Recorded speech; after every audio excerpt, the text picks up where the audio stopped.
Well? Can I trust you? No! And what the CIA doesn't want to deal with, that's where we come in. What do you do exactly? We provide. Provide what?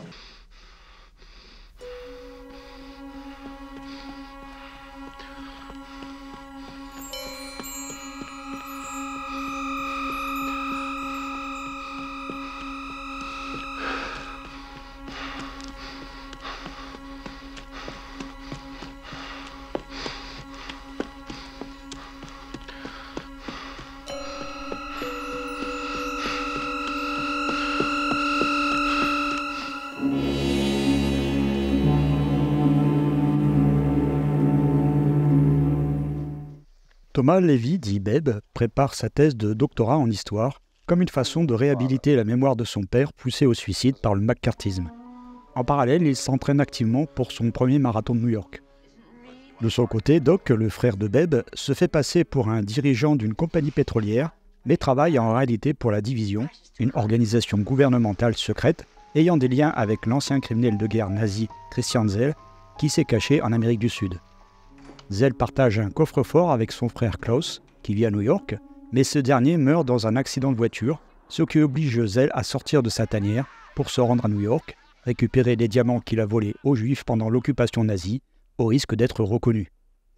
Pendant son séjour à Paris, Doc est victime d'une tentative d'assassinat. Il fait rapidement le lien avec la mort de Klaus et comprend que les coursiers de Zell sont éliminés un à un. Lors d'un rendez-vous secret organisé en pleine nuit, Doc humilie Zell devant ses hommes. Zell est convaincu que Doc l'attendra à la sortie de la banque pour lui voler ses diamants et qu'il a prévenu son frère Beb de sa présence à New York. Beb, qui ignore tout des activités de Doc, va se retrouver au cœur d'un engrenage implacable et devenir une cible à abattre pour Zell et ses hommes de main. Done nothing? You're going to tell me that Chen acted on his own? I don't know what you're talking about. I don't mind you hiring him, but my brother, for Christ's sakes, did you have to involve him? It was nothing. It was a violation. We do not involve family. We never involve family. Think of it as a warning, nothing more. Think of that as a warning and nothing more. You'd like to fight, wouldn't you? It will not happen. I'm much too old and far too smart for that.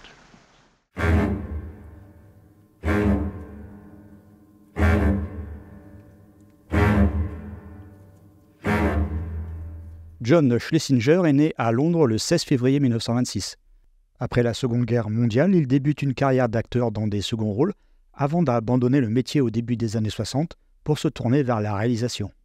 Il attire l'attention du monde du cinéma en 1961 avec le documentaire Terminus qui remporte le Lion d'Or au Festival de Venise et un prix au BAFTA, l'équivalent britannique des Oscars. Suite à ces deux prix, Schlesinger est choisi pour réaliser en 1962 son premier long-métrage, Un amour pas comme les autres, une œuvre naturaliste tournée en noir et blanc et récompensée par l'Ours d'Or au Festival de Berlin. En 1965, il rencontre un beau succès public et critique avec Darling Cherry, qui obtient plusieurs nominations aux Oscars, et Julie Christie remportera celui de la meilleure actrice. C'est Macadam Cowboy en 1969 qui va faire la renommée du réalisateur. Le film dépeint l'amitié improbable entre deux arnaqueurs interprétés par Jon Voight et Dustin Hoffman. Bien que classé X à sa sortie en raison de ses scènes érotiques, ça ne l'a pas empêché de gagner 3 Oscars, meilleur scénario, meilleur film et meilleur réalisateur. 2 ans plus tard, il tourne Un dimanche comme les autres, présenté comme l'un des premiers films grand public à explorer l'homosexualité avec sensibilité. Il sera nommé 4 fois aux Oscars, mais n'en rapportera cette fois aucun. Après Marathon Man, les 2 films suivants de Schlesinger, dont Yanks, sorti en 1979, seront des échecs au box-office. Il se refera une petite santé en 1985 avec Le Jeu du Faucon, bien que le succès soit modeste. Retour au thriller en 1987 avec Les Envoûtés et Martin Sheen en tête d'affiche, film choc qui traite des rituels sataniques, puis Fenêtre sur Pacifique avec Michael Keaton dans le rôle d'un locataire psychopathe.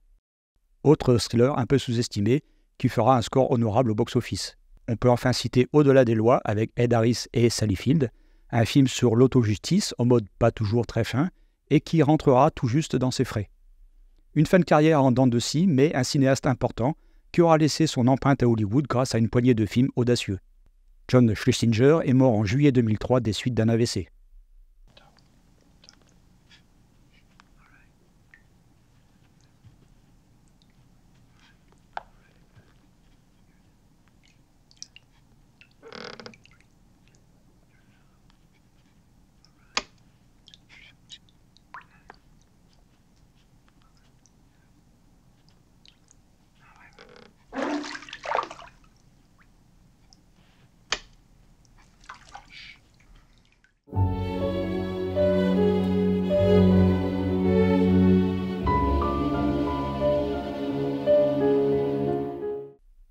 La carrière de Dustin Hoffman, qui s'étend sur plus de 60 ans, s'est construite autour d'un nombre impressionnant de rôles mémorables.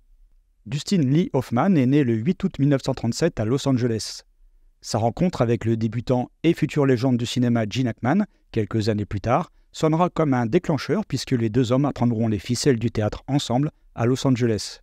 Un jour, Hackman prend la décision de s'installer à New York pour poursuivre ses rêves d'acteur. Dustin Hoffman, inspiré par le courage de son ami, lui emboîte le pas peu de temps après. Il intègre alors le célèbre Actors Studio, puis obtient son premier petit rôle au cinéma en 1966 dans le Minus sur Beef d'Arthur Hiller. Mais c'est l'année d'après que le grand public fera sa connaissance grâce à l'énorme succès du lauréat. Dans ce film de Mike Nichols, Hoffman incarne un jeune homme confus et incertain de son avenir qui se retrouve mêlé à une liaison compliquée avec une femme plus âgée. Sa performance lui a valu sa première nomination aux Oscars et surtout une popularité acquise en seulement un film. 2 ans plus tard, il obtient une nouvelle nomination aux Oscars pour Macadam Cowboy, première collaboration avec John Schlesinger. Dans la liste des œuvres marquantes qu'il tourne dans les années 70, on notera Little Big Man d'Arthur Penn, le controversé Les Chiens de paille de Sam Peckinpah, qui fut censuré au Royaume-Uni, Papillon, chef-d'œuvre absolu de Franklin Schaffner avec l'immense Steve McQueen, Lenny de Bob Fosse et encore une nomination aux Oscars, Les Hommes du Président d'Alaji Pakula. Il devra attendre l'année 79 pour remporter son premier Oscar, avec ce rôle de papa qui se bat pour obtenir la garde de son fils dans Kramer contre Kramer de Robert Benton, même si je lui aurais plutôt donné pour Papillon. Dustin Hoffman restera 3 ans sans tournée avant de revenir en 82 dans une comédie réalisée par Sidney Pollack, Tootsie. Énorme carton au box-office et pas moins de 9 nominations aux Oscars. Nouvelle longue pause de 5 ans pour l'acteur, qui sera à l'affiche du film maudit Ishtar, l'un des pires échecs cinématographiques de tous les temps. Coup dur pour Hoffman, qui retrouve très vite le sourire l'année suivante grâce au succès de Rain Man, réalisé par Barry Levinson, et pour lequel il remporte son 2e Oscar. Dans les années 90, sa popularité ne faiblit pas. Il est formidable en Capitaine Crochet dans Hook de Steven Spielberg, livre une prestation de haut niveau dans le film de Stephen Frears, Héros malgré lui, et se bat contre un virus mortel dans Alerte de Wolfgang Petersen. À partir des années 2000, il tourne encore un certain nombre de films, mais apparaît essentiellement dans des rôles secondaires comme Le Parfum ou la suite de Mon beau-père, mes parents et moi. Tout au long de sa carrière, Dustin Hoffman n'a cessé d'afficher sa polyvalence en tant qu'acteur, démontrant sa capacité à s'adapter et à exceller dans n'importe quel rôle, et ainsi consolider sa place parmi les plus grands acteurs d'Hollywood. Il est annoncé au casting de Metropolis, le nouveau film de Francis Ford Coppola, dont la sortie est prévue dans le courant de cette année. As I recall, there was another of you. I have an older brother. He's a rich, successful businessman. I think my father would have disowned him. Why are you at Columbia for your doctorate, Levy? Just the way things worked out. It's not just the way things worked out, Levy. Your father got his doctorate at Columbia. You can't fill his footsteps, I'm sorry to say. You might end up leaving larger tracks than that. Anything is possible. But they'll be your tracks. They won't be his. Né le 22 mai 1907 à Londres, Laurence Kerr-Olivier était le 3e enfant d'un pasteur anglican qui l'a encouragé à essayer le théâtre. Il y fera ses débuts dans le rôle de Brutus dans la tragédie de William Shakespeare, alors qu'il n'avait que 9 ans. À 17 ans, il s'inscrit à l'école d'art dramatique où il jouera de nombreux rôles classiques pendant sa formation, avant de commencer sa carrière professionnelle 2 ans plus tard. Par la suite, il interprète quelques petits rôles au cinéma, mais c'est sur scène qu'il est le plus actif et s'imposera comme l'un des principaux acteurs shakespeariens d'Angleterre. En 1939, Hollywood fait appel à lui pour le rôle principal des Hauts du Hurlevent de William Wyler, ce qui lui vaudra sa première nomination aux Oscars. Puis on le retrouve l'année d'après à l'affiche du premier film américain d'Alfred Hitchcock, Rebecca.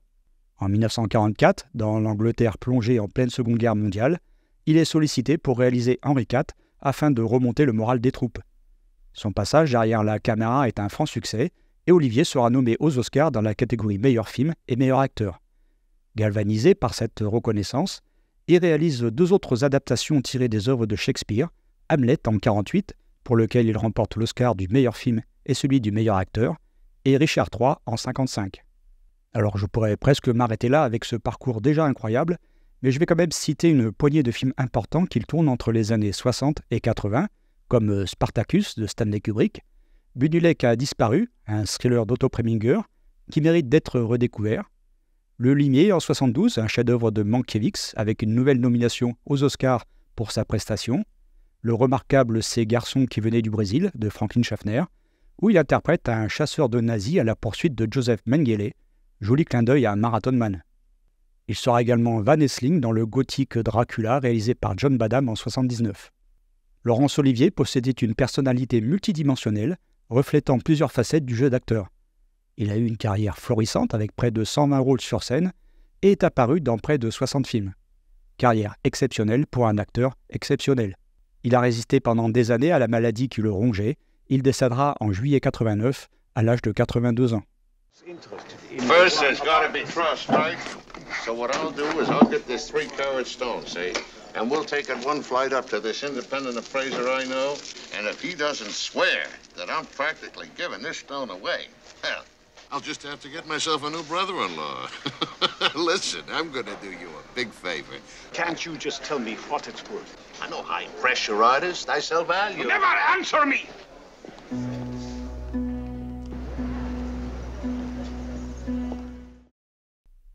Je ferai la bio de cet acteur que j'aimais énormément dans une autre vidéo qui sera en ligne courant février, car certes il a un rôle important ici, mais ce n'est pas la tête d'affiche. Je précise juste que Marathon Man a été réalisé entre Les Dents de la Mer, qui était déjà sorti avec le succès que l'on sait, et Le Convoi de la Peur de William Friedkin, que Roy Scheider enchaînera juste après. Why were you surprised to see me? I wasn't. You were when I came in. Do you think I was dead? That's ridiculous. No, I expected you 3 days ago. That's all. London got a little busy. I'm over here to do a lot of things. You're only one of them. Oh.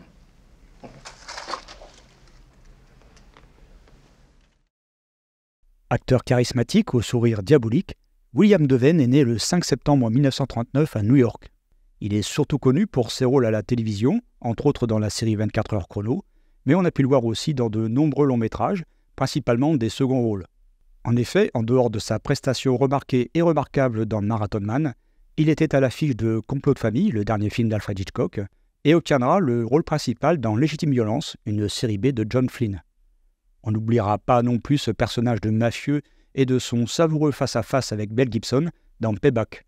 Il fera aussi une apparition dans Hollow Man de Paul Verhoeven, dans Space Cowboy de Clint Eastwood, puis dans 2 films de Christopher Nolan, The Dark Knight Rises et Interstellar.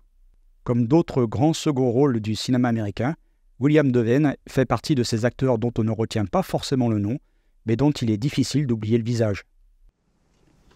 I don't know anything. Well, they can't be sure until they talk with you, can they? I'm staying just across the park at the Carlisle. And if you don't mind, I'd like to use you as possible bait. Bait? Yes. You don't think they'll come tonight? No. Look, I know it's risky, and I don't want to force you to do it. It's up to you. Marthe Keller est née le 28 janvier 1945 en Suisse. Elle débute dans quelques petits rôles à la télévision allemande et a fait ses débuts au cinéma en 1966 dans le film Mes funérailles à Berlin de Guy Hamilton. Plus tard, Marthe Keller s'installe en France et tourne 2 comédies réalisées par celui qui deviendra son compagnon, Philippe de Broca, Le Diable par la queue en 68 et Les Caprices de Marie en 70. Mais c'est sur le petit écran que sa popularité va monter en flèche avec la série La Demoiselle d'Avignon, dont le premier épisode est diffusé en janvier 72. Son accent craquant, sa fraîcheur et sa beauté feront battre le cœur de millions de Français.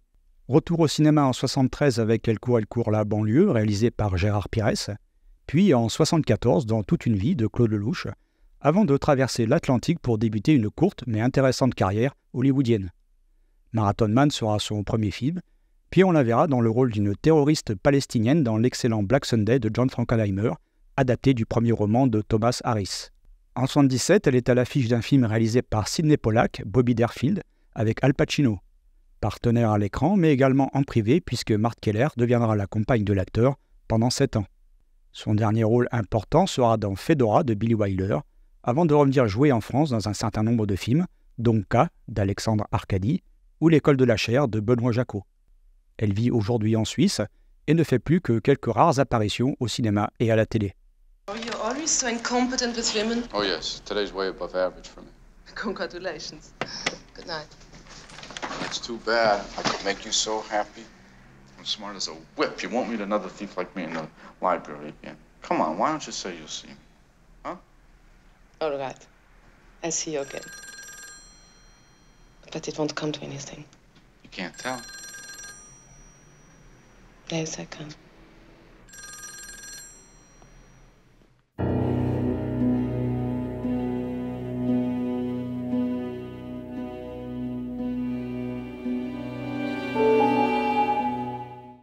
C'est au scénariste et dramaturge William Goldman que l'on doit l'histoire de Marathon Man, qu'il a publié sous forme de roman en 1974.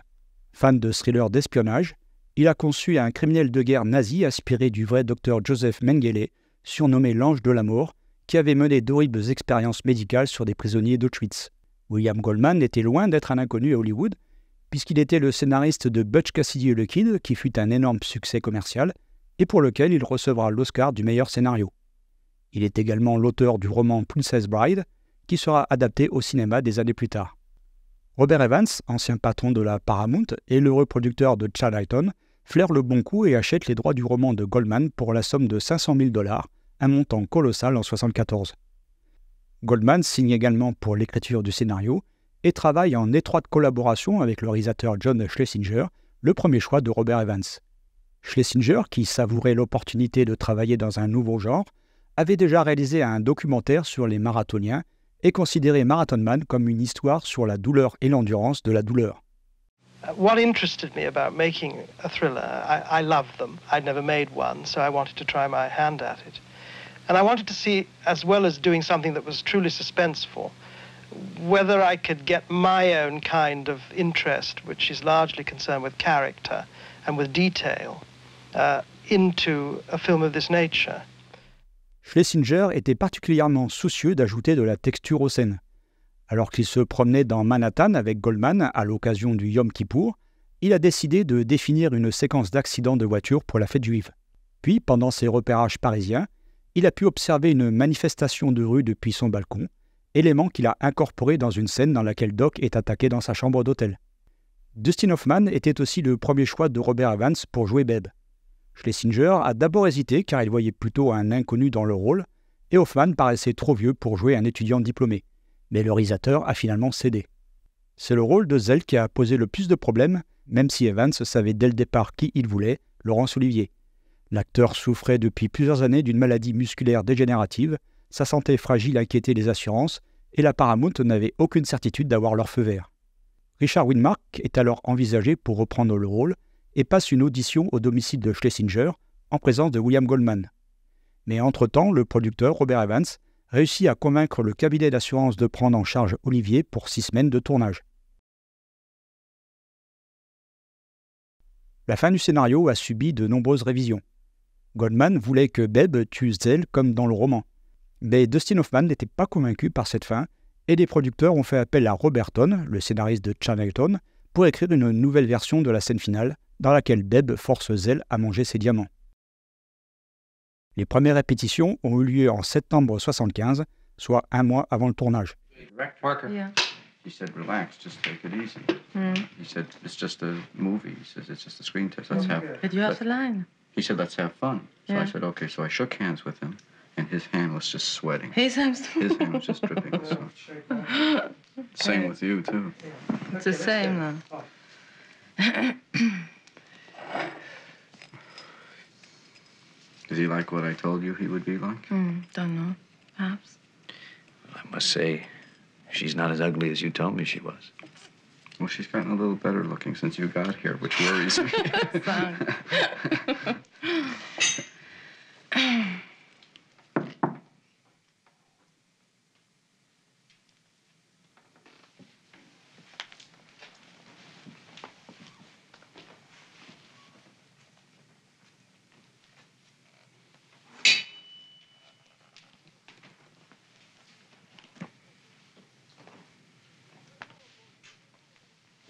Make a move, I'll blow your brains out. I saw you came in the door.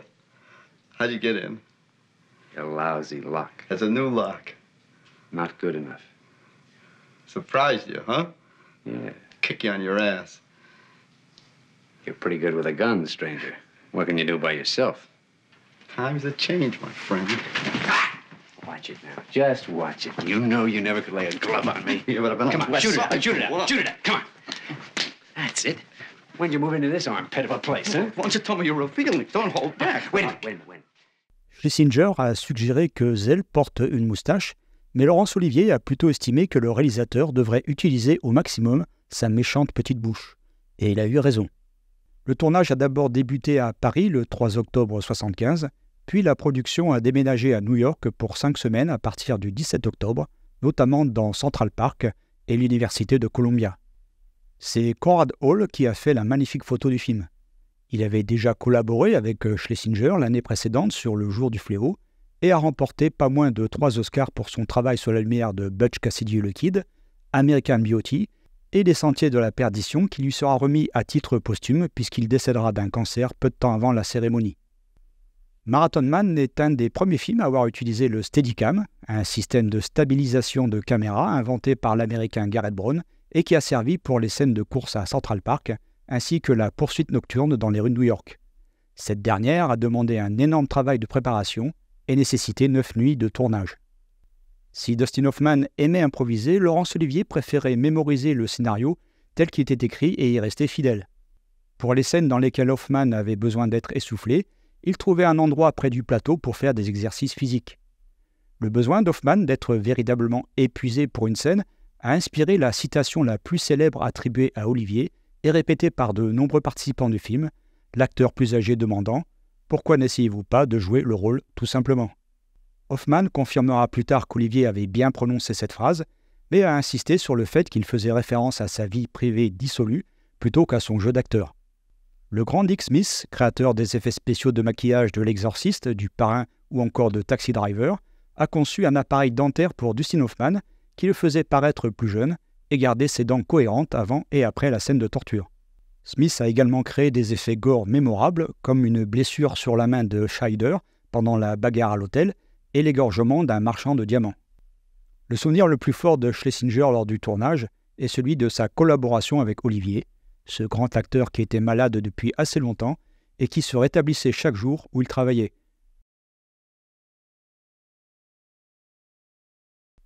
Le tournage s'est terminé dans la région de Los Angeles en février 1976, avec entre autres la scène à l'intérieur d'une station de pompage de Central Park, là où se déroule la confrontation finale entre Babe et Zell, qui était en fait un décor de 135 000 $ construit dans le studio de la Paramount. Dans cet extrait du tournage, on peut voir Dustin Hoffman et Laurence Olivier échanger leur point de vue sur la scène, sous le regard attentif du réalisateur. C'est passionnant. You know, one becomes hysterical. Might be more conversation, no? I don't think. I hear that for the putting down. Somehow I don't hear it coming off of what we're talking about. Just the words, then there is the sense. You understand? I've got to bring it back to that. Oh. So I force it back to that. I see. And the easier way to force it is to find an excuse for what you just accused me of, which makes you say Jesus Christ. Right. So I say, well, one was in a state of hysteria. And then I open it, thinking I'm now going to dazzle you beyond asking any questions. But you're not to be that kidded, so I say, well, aren't you going to take a closer look than that? Marathon Man bénéficiera de critiques généralement élogieuses, le Time le qualifiant de divertissement le plus astucieux de l'année, et Laurence Olivier recevra un Golden Globe ainsi qu'une nouvelle nomination aux Oscars.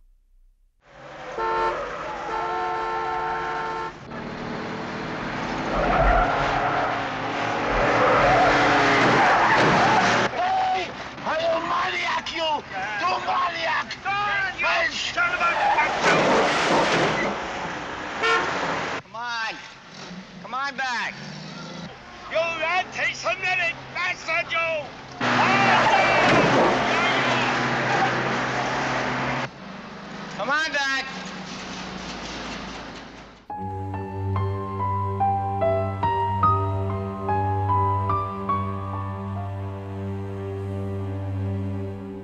Michael Small était un compositeur talentueux, surtout connu pour ses partitions de thrillers paranoïaques. Il est parti malheureusement trop tôt puisqu'un cancer l'a emporté à seulement 64 ans. Small est né le 30 mai 1939 à New York. Sa première véritable composition sur un long métrage sera pour le film de Jerry Jasberg, Portrait d'une enfant déchue, en 70, puis il enchaînera avec le thriller Clout d'Alan J. Pakula, qu'il retrouvera en 74 sur À cause d'un assassinat. Par la suite, Michael Small travaillera avec de grands réalisateurs, Arthur Penn pour La Fugue, Sidney Lumet pour Les Yeux de Satan, Robert Wise pour Audrey Rose ou encore Walter Hill pour Driver. Il a aussi composé la musique des Dents de la Mer 4, la seule chose à sauver du film. Marathon Man sera l'unique collaboration avec le réalisateur et on peut dire que Small a été particulièrement inspiré et l'utilisation des cordes est impressionnante, limite cauchemardesque. Le compositeur utilise également quelques synthétiseurs ainsi que des instruments à percussion comme le vibraphone ou un piano qui déroule un motif menaçant à plusieurs moments du film. Pour le thème de Zell, Michael Small a écrit une sorte d'hymne inquiétant accompagné de pulsations dans le grave et de caisses claires. Cordes dissonantes, ambiance atonale, la partition de Michael Small, sa meilleure, apporte une noirceur et un suspense quasi constant tout au long du film. Il y a heureusement quelques rares passages plus mélodiques comme le joli Love Theme, interprété au piano, qui est une variation du thème de Babe entendu dans le générique début, mais en moins sombre. La musique a été enregistrée en juillet 1976 dans les studios de la Paramount. Une édition CD a vu le jour dans une version intégrale et remasterisée, couplée à la musique de « À cause d'un assassinat ». La plupart des pistes sont disponibles sur YouTube, mais je vous déconseille quand même d'écouter ça à 2h du matin. Enfin bon, vous faites ce que vous voulez.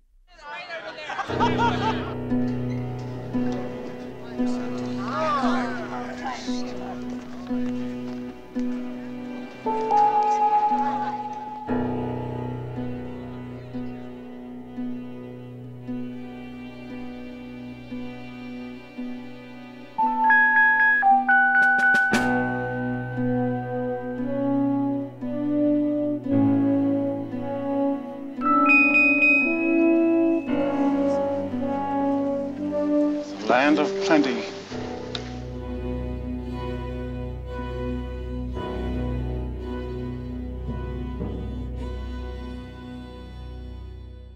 Les affiches pour l'exploitation étrangère de Marathon Man restent pour la plupart identiques à l'américaine, avec quelques petites variations. En France, nous avons eu droit à la même, tout comme pour l'exploitation en Italie ainsi qu'en Russie. La japonaise ajoute quelques images tirées du film et de la couleur au titre. Quant à la turque, si elle ne reprenait pas l'image de Dustin Hoffman avec son flingue, on aurait l'impression de voir un film d'action lambda. On a même droit à un petit bout de sein, et je me demande si une telle affiche serait encore tolérée aujourd'hui. Enfin, sein ou pas sein, je la trouve vraiment pas terrible. Enfin, la polonaise, qui est assez intrigante, elle ne reprend absolument rien de l'affiche américaine et semble s'inspirer de la croix gammée, plus un symbole qui représente un visage inquiétant.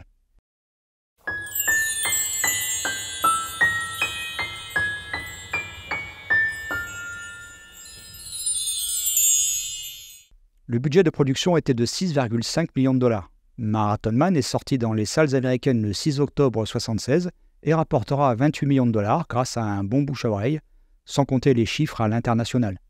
Un énorme succès donc, qui était loin d'être gagné. En France, le film sort le 22 décembre 1976 et dépassera le million d'entrées. Un joli score pour une œuvre somme toute assez violente, exploitée de plus pendant les fêtes de Noël.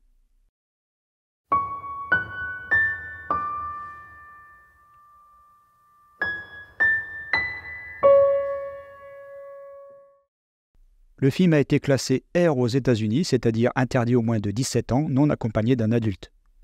Chez nous, c'est l'interdiction aux moins de 18 ans qui a été votée. Alors, côté nudité, rien de particulier, une paire de seins et les fesses de Dustin Hoffman qu'on voit furtivement.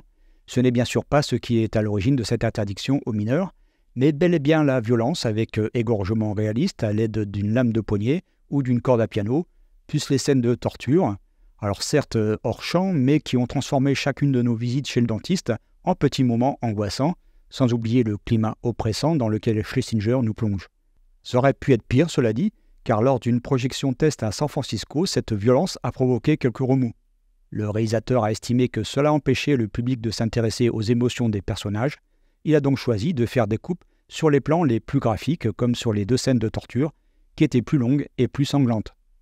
Bref, ça ne rigole pas, même si on a vu bien pire depuis. Le film reste toutefois, et à juste titre, toujours interdit aux moins de 16 ans en France.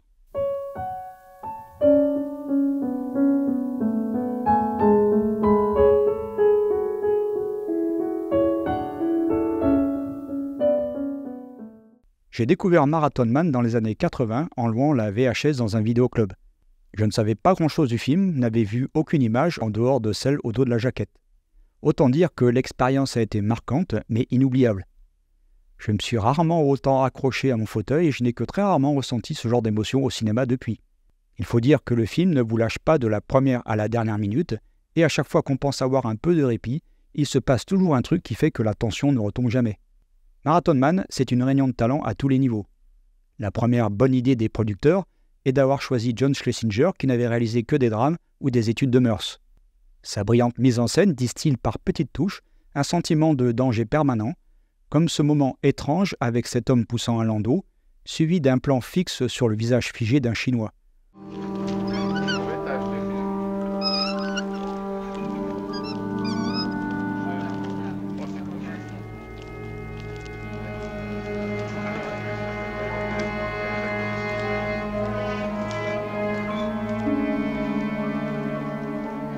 On retrouvera un plan similaire dans la séquence de l'opéra.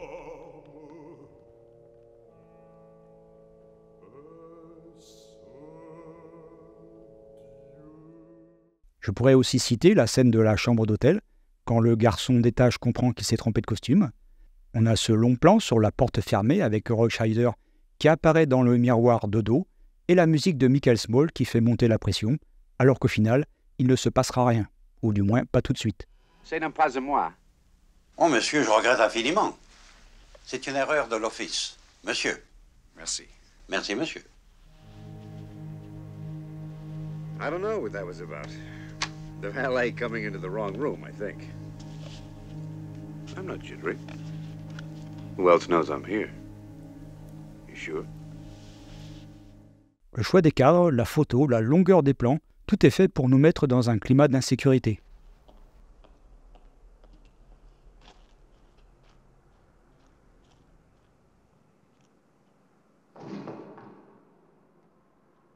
Nicole?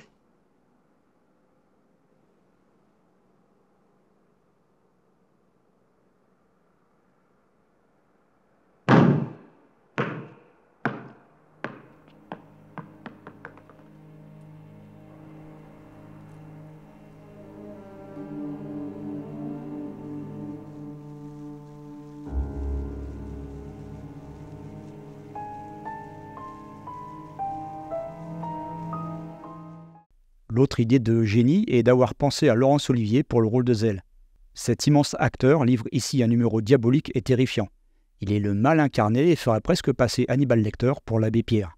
Sa répétition systématique, froide et mécanique de « Is it safe ?», c'est sans danger dans la version française, suffit à installer un terrible malaise chez le spectateur. Is it safe? Tell me what the it refers to.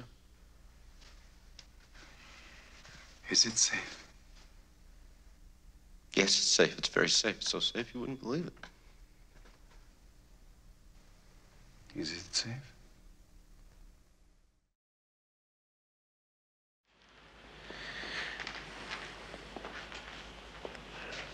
C'est sans danger. Dites-moi d'abord ce que le sujet représente. C'est sans danger. C'est sans danger, oui. C'est tellement sans danger que c'est à peine croyable. C'est sans danger. Sa façon d'aborder la scène de torture lui est venue en observant le jardinier de la maison de Robert Evans, taillant chaque branche avec soin et délicatesse. Face à ce géant, Dustin Hoffman ne démérite pas dans la peau d'un étudiant d'une vingtaine d'années, alors qu'il en avait presque 40 au moment du tournage. Lorsque Beb échappe à l'interrogatoire de Zell, il court littéralement pour sauver sa vie. Métaphoriquement, il fuit son passé, sa culpabilité, suite au suicide de son père. Hoffman apporte une forme de fragilité et de candeur à son personnage qui ne comprend rien à ce qui se passe autour de lui. Quant à William Devane et Roy Scheider, ils sont parfaits. Dans le roman, les deux hommes étaient amants, mais cet aspect a été gommé dans le film, même si on peut y voir de discrètes allusions dans leurs échanges. Enfin, il faut bien sûr souligner la très bonne performance de Marthe Keller, qui ne parlait pas un mot d'anglais quand elle a été castée. Marathon Man est un thriller paranoïaque plein de suspense et de rebondissements, parfois à la limite du film d'horreur, mais qui ne laisse jamais ses personnages sur la touche, tous hantés par des fantômes de leur passé respectif. Schlesinger prend son temps pour développer cette histoire en forme de puzzle ponctué de scènes marquantes, comme celle de la salle de bain, l'agression de Doc dans sa chambre d'hôtel, la séquence de torture bien sûr, la poursuite de nuit dans les rues de New York, ou encore le moment où Zell est reconnu par 2 survivants d'un camp de concentration. Que dire de plus, si ce n'est que Marathon Man est un modèle du genre que je classe sans une seconde d'hésitation parmi les 10 meilleurs thrillers jamais réalisés.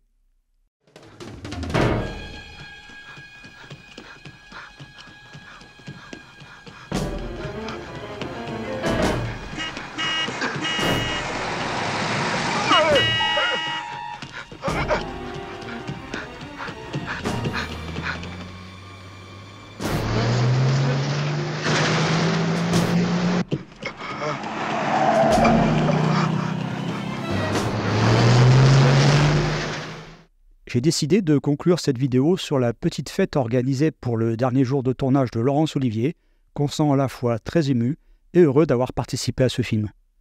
Merci d'avoir suivi cette rétrospective sur Marathon Man, et on se retrouve très bientôt. I've had the most marvelous time in this ancient burg that I've ever known here. And I've been here on and off for 45 years. And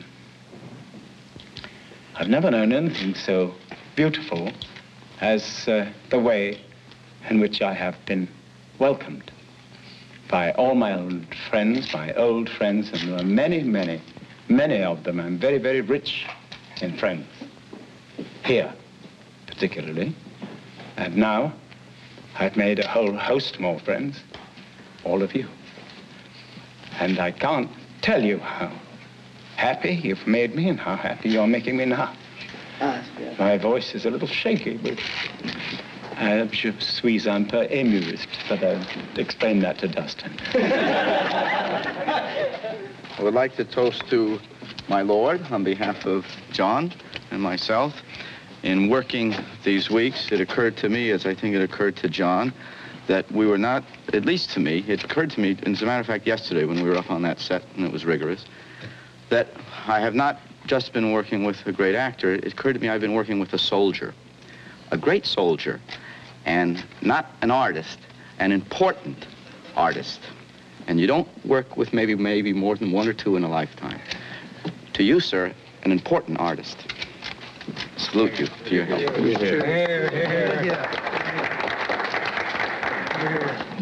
I'm terribly proud of playing with you, dear boy, and I wish you were my son, that's all I can say.